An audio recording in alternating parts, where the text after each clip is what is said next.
Холмстед продава жилища в новоизграждаща се сграда в град Поморие. Той е третият по големина град на българското Черноморие след Варна и Бургас.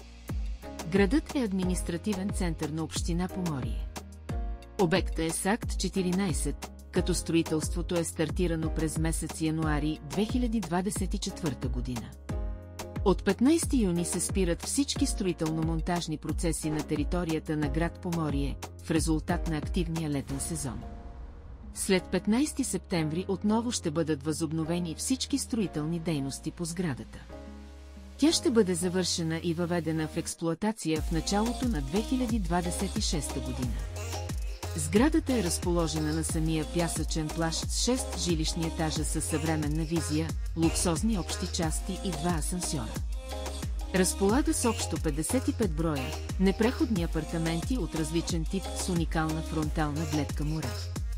За построяването на сградата инвеститора отново е заложил на вече утвърдени фасадни решения за топлоизолация, покрития, висококачествени дограми, които да гарантират оптимална енергийна ефективност и безпроблемна експлоатация на жилищата.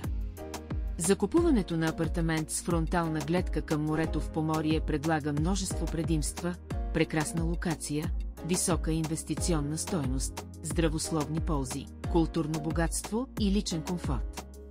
Това прави такъв имот отличен избор както за лична употреба, така и за инвестиция.